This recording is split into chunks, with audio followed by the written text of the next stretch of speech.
Bonjour tout le monde, c'est Mélanie Charret, votre coach familial. Aujourd'hui, je voulais vous parler du petit pot d'amour de nos enfants. En fait, on a tout un pot d'amour, là. Même mon chien a un pot d'amour. Quand son pot d'amour est vide, elle vient se faire coller puis elle vient se faire flatter. Mais comme humain aussi, on a tous notre pot d'amour. Nos enfants en ont un, ce qui fait qu'on doit remplir ce petit pot d'amour-là. Qu'est-ce que je veux dire par là? Remplir un pot d'amour de nos enfants, ça veut dire faire du temps de qualité avec eux. On a l'impression des fois que, ben oui, j'en passe du temps avec mes enfants, puis tout ça. OK, t'en passes du temps avec tes enfants, mais à quel point c'est du temps de qualité? À quel point est-ce que tu prends le temps de t'arrêter, d'être vraiment connecté de cœur à cœur? Ça veut dire que tu n'as pas ton cellulaire. Ça veut dire aussi que tu es vraiment dans le jeu. Quand tu joues avec quelque chose, tu es vraiment présent. Tu participes, tu fais des blagues, tu poses des questions, tu es intéressé. C'est vrai que la vie, elle va vite. C'est vrai que c'est difficile à faire, mais ça fait toute la différence. Puis, des fois, on n'est pas capable de se dire, bon, ben, on va jouer un jeu d'une demi-heure, puis c'est bien correct. Mais c'est de regarder dans la journée, quand est-ce que je peux m'arrêter un instant pour remplir ce petit pot d'amour-là?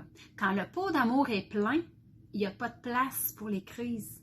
Il n'y a pas de place pour le débordement émotif. Fait que c'est important d'en prendre soin. Donc, pour faire ce petit pot d'amour-là, on pourrait séparer la journée en 3, on pourrait la séparer en 2, dépendamment de comment on veut gérer ça. Puis ce que ça nous... Tu sais, on pourrait le faire le matin, par exemple, ce que je veux dire, c'est qu'on pourrait le faire le matin un petit 15 minutes, puis un 15 minutes au retour de l'école, puis ensuite un 15 minutes dans la soirée.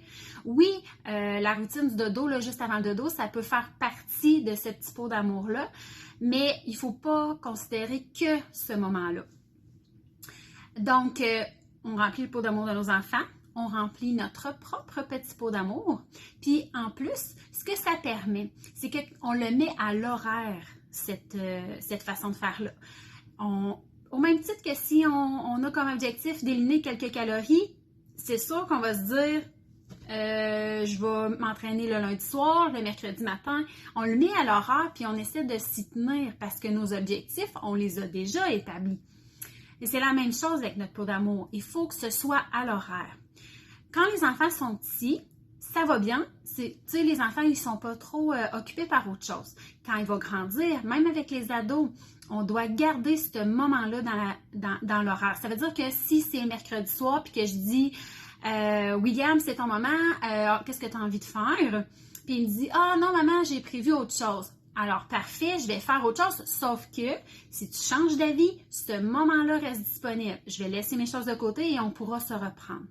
Ce que ça permet aussi, c'est que quand les enfants sont plus petits, par exemple, on est en train de cuisiner, et puis là, maman, viens jouer à Barbie. Pas le temps, là. Cuisine-moi là.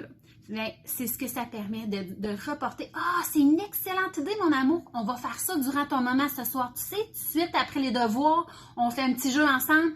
Fait que là, OK. Fait qu'on lui montre que oui, c'est possible, mais ça va être juste un petit peu tantôt.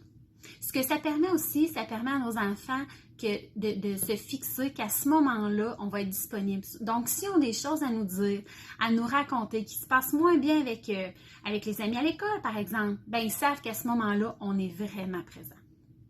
Alors, fixez des moments pour avoir des instants de connexion de cœur à cœur avec vos enfants pour que leur pot d'amour soit bien rempli.